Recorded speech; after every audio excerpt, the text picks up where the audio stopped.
Կապանում համայնքային պահպանությանը հանձնված մի շարք մշակութային հուշարձաններ ու վայրեր կան, որտեղ հաճախ են այցելում թե կապանցիները եւ թե քաղաք այցելացիորերը։ Դրանց եւ շրջակա միջավայրի մաքրությունն ու պահպանությունն իրականացնում է Կապանի կոմունալ ծառայությունը։ Իսկ թե ինչ հաճախականությամբ են ծառայության աշխատակիցները մաքրման աշխատանքներ իրականացնում նշված վայրերում, փորձեցինք պարզել պատասխանատուներից։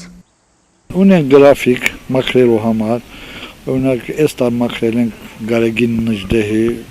համալիրի համատարածքը բոլորը, մաքրել ենք Հունան Ավետիսյանի արձանը, միանգամից լվացել ենք, քիմիական նյութերով մաքրել ենք, այլ ենք մաքրել ենք մեր 41-45 մեկելես վերջի բանից, բաղաբուջամալիրը բոլոր մաքրել ենք երկու անգամ եմ այնտեղ վերանորոգում ագնում, էլ ենք մաքրելու, Դավիթ Բեկի արձանի տարածքն ենք մաքրել, բայց այնտեղ կա մի քիչ խոտ բան կա, դա պետք է մաքրենք երևի գալիք շաբաթը կանենք էլի հետական ճամբա։ Չկա ժամանակացույց, որի համաձայն պետք է մաքրենք այդ տարածքները, ասում է ծառայության աշխատանքային խմբի ղեկավարը։ Տեսնում ենք աղտոտված է, մաքրում ենք։ Չենք կարող տենց նախատեսենք, որ անպայման 3 անգամ ենք անում կամ 4 անգամ ենք անում, բայց նայում ենք էլի կեղտոտվածության բանով, իսկ տարածքը մաքրում ենք, միշտ էլ մաքրում ենք, պետք է մաքրում։ Միայն մեր խնդրանքն է, որ մեր բնակիչները պահեն ու պահպանեն մաքրածը, որտեղ մենակ քաղաք կոմունալու համար, չնայև բնակիչների համար, իսկ քաղաքը բնակիչներով քաղաք։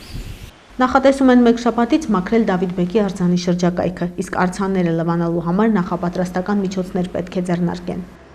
Եվս գալիք շաբաթը սկսենք տարածքը մաքրենք, մաքրասարդենք, իսկ լվանալը դա որոշ բաների հետ կախվածություն կարելի, որտեղ մեքենայա պետք է ջրցան մեքենա մեր չբադի բաժարնից բանվեցնենք մեկ մեքենա, եթե դա։ Ինչ վերաբերում է քաղաքի աղբանությանը, ապա Աշխրեկի խոսքով անում են հնարավոր ամեն ինչ քաղաքը մաքուր պահելու համար։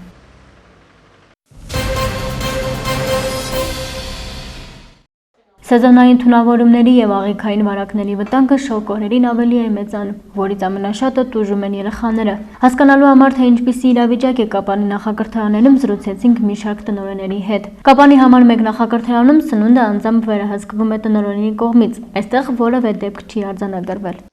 Քանի որ թունավորումների վտանգն է մեծ, ինչու՞ չէ նաև վարակների, ամառվա շրջանում մեծ տեղ ենք տալիս եւ վերահսկողությունն ենք ավելի ուժեղացնում, բնականաբար սկսած հենց խոհանոցից ավելի շատ սննդի լվացման, սննդի պահպանման, ինչու՞ չէ նաև երեխաների հիգիենայի հետ կապված, բնականաբար թույլ չենք տալիս, որ նման դեպքեր արձանագրվեն։ Կարծում եմ, որ մեր մանկապարտեզում այդպիսի դեպք չի եղել, չի լինի։ Նախակրթարանի խոհանոցը 2013 թվականի հիմնանորոգվել է Դանդի Precious Metals Կապան ընկերության կողմից։ Այստեղ առկա են բոլոր անհրաժեշտ պայմանները։ Կարելի ասել ստանդարտներին համապատասխանում է այն ինչ որ առողջապահության նախարարության կողմից տրված է, նման կերպել մեր խոհանոցը կառուցված է եւ ունի շատ հարմարավետ պայմաններ աշխատելու համար, սննդի պատրաստման, նախապատրաստման, ամեն պարագաներ ունենք։ Համար 7 նախակրթարանը նույնպես հետևողականությունը մեծ է։ Ռոզանա Հարությունյանը նշեց, որ երեխաների թե արտաքին տեսքը, թե նախակրթարանի հիգիենան եւ թե սննդի անվտանգությունը հետևել է առաջնային է։ Հետևողական պարտավոր եմ լինել, որովհետեւ ամեն մի երեխայի առողջության պատասխանատուն մենք ենք, քանի որ երեխան գտնում է մեր հսկողության տակ։ Մանկապարտեզ հաճախելու ժամանակ իհարկե մենք լսում ենք, տեղյակ եք, որ ինչեր է կատարվել թունավորումներ, դե մենակ կապելով դա, որ մանկապարտեզում է դա ամենը կատարվում, ես չէի ասի, բայց ամեն դեպքում ես կարող եմ ասել իմ մանկապարտեզի համար։ Հետևելը այսպես է, առողջության ընդունելության ժամանակ պարտադիր, եթե ես ամեն օր չեմ լինում, բուժքույրը եւ դաստիարակները երեխաներին ընդունելուց նախ նայում են երեխայի արտաքին տեսքը։ Ասենք ցանց չանի երեխայի վրա, մաշկի վրա, կամ հարցնում ենք ջերմությունը ստուգվում է, նայում ենք վերին շնչուղիները, ունի փսխումներ, ունի, ասենք, քթի հոսք, կամ կոկորտի հետ ինչու պրոմեդիտ այդ ամենը չկա, մնացածը արդեն ամբողջ օրվա հսկողություն է, դե բնական է առողջան ու երեխան ուտում մենք նորմալ, ոչ մի պրոբլեմ չկա, միջև առ այսօր մենք մայիս ամիս ունեինք ջրծաղիկ, բայց չտարածվեց եւ պարտադիր ամեն օրյա մենք մաքրությունը սանիտարական նորմերը լրի պապամի ինչ տեսակ քլորամինի լուծույթով մաքրում ենք առավոտյան եւ երեկոյան ընթացքում որպես եւ նաեւ շատ տաք է պարտադիր հատակը լվացում է բակ եւ ասեմ որ ամբողջ օրը երեխաները անց են կացում բացօթյա ներսում ենք միայն քնում են եւ ուտում են իրենց ճաշ մնացածը կատարվում է բակում կամ մեր վերանդաներում բացօթյա Նախակրթարանում ճաշացանկի մեջ ամռանը զգալի տեղ են զբաղեցնում բանջարեղենները, աղցանները, թարմ հյութերը, իսկ սնունդը թարմացվում է պարբերաբար։ Հունիսի 1-ից անցել ենք ամառային սննդակարգի եւ ամառային սննդակարգում այստեղ են գտել մրգերը, բանջարեղենները, ավելի շատ ածխաջրերով հարուստ սննդակարգին ենք մեզ տեղ տալիս, քան սպիտակուցներով։ Մրգերից հիմնականում բալ, ծիրան կամ թարմ վիճակում կամ կոմպոտի տեսքով, բանջարեղեններից լոլիկ, վարունգ, դեթմիկ, կաղամ, գազար, բազուկ կամ աղցանների կամ ապուրների տեսքով։ Ավելի շատ տալիս ենք երեխաներին այս պահին բանջարեղեն եւ օրվա ամբողջ ճաշացանկ շաբաթվա տարբերերին այնպես էլ չի որ ասենք կրկնվում է աղցանները կլինի բանջարեղեն կամ մենակ վարունգ կլինի այդ օրը ճաշի հետ կամ խնձոր է տրվում Համար 7 նախակրթարաններում խոհանոցի վերանորոգման ու նոր գույքի խնդիր կա։ Մանկապարտեզ 2003 թվականին վերանորոգվել ամբողջությամբ եւ ամեն տարի պարտադիր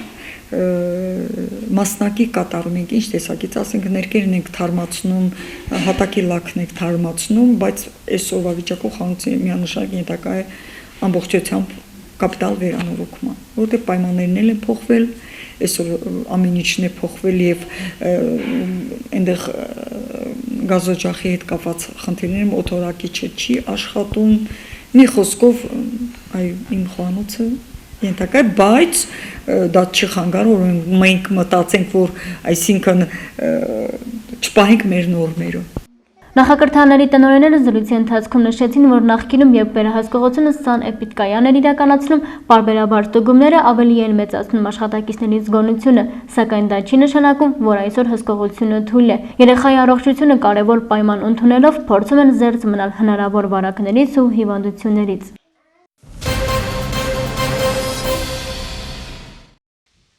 Արդեն 3 օր է ինչ Կապանի Կարապետի լիճանվամբ Հանգստյան գոտու լողավազանը դատարկ է եւ չի ծառայում այցելուներին։ Հանգստյան համալիրի պատասխանատու Նապոլեոն Մեսրոպյանի խոսքով պատճառը մաքրման աշխատանքներն են, որ վաղուանից պետք է մեկնարկել։ 3 օր է ինչ թափել ենք ջուրը։ Կրկին մաքրման նպատակով։ Այս տար մամուռը մի քիչ չափից ավելին է, որի պատճառով ստիպված արդեն 3-րդ անգամն է, որ պետք է մաքրենք զուտ սանիտարական նորմերը պաշտպանելու համար։ Ընդհանրապես լողավազանները մաքրվում են ելնելով ջրի որակական հատկանիշներից։ Գետի ջուրը բնական է, ավելի կեղտոտ է, մամուռը ավելի շատ, ավելի շուշուտ պետք է փոխվի։ Եթե խմելու ջուրը լինի, ավելի երկար կդիմանա։ Այս տարի ավելի շատ քլոր ենք օգտագործել, բայց էլի արդյունքը լավ չի, որտեղ երևի եղանակներն է, էլի պատճառը եղանակներն է, որ մամուռը այս տարի ավելի շատ է։ Նախորդ տարվա համեմատ այս տարի այցելուների թվի նվազում է արձանագրվել։ Լողավազանից օգտվողներ այնուամենայնիվ կան։ Անցած տարվա համեմատ մի քիչ էր, բայց օգտվողներ շատ կան։ Դրսից դաժե հյուրեր ունեինք, օգտվում են։ Դրա համար ստիպված թափել ենք ջուրը նորը լցնելու նպատակով։ Աղջիկներ, կանայք մեծեր կան, տարիքով շատ մեծեր, ունենք հաճախորդներ 76 տարեկան մարդիկ, որ ամեն օր գալիս լողանում։ Մաքրման աշխատանքները շատ ժամանակ չեն խլի, ասում է համալիրի պատասխանատուն եւ ավելացնում, միայն թե ջուրը շուտ լցվի։ Մաքրման աշխատանքները 2 օր կտևի, դե այդ է լցման պրոցեսը ինչքան կտևի, արդեն երևա ընթացքում։ Ջուրը պակասել է, դրա համար դժվարությամբ կլացնենք, դե թե քանի օր կտևի, կերևա։ Նապոլեոն Մեսրոպյանն ասաց նաև, որ հանգստյան համալիր են գալիս նաև օտարերկրյա հյուրեր, ովքեր բազմաթիվ առաջարկություններ են անում։ Կարելի է այս ձև սարքած, կարելի է այս արած, բայց դե որը որ մեծ գումարների հետ կապված մենք էլ գիտենք, որ կարելի է, բայց հնարավորությունները առայժմ չկան։ Ինչևէ, լցնելուց հետո հանգստյան գոտին դեռ կգործի, եթե եղանակն անձրևային չլինի, ապա օգոստոս ամիսը նույնպես կապանցիները կարող են հանգստանալ այստեղ։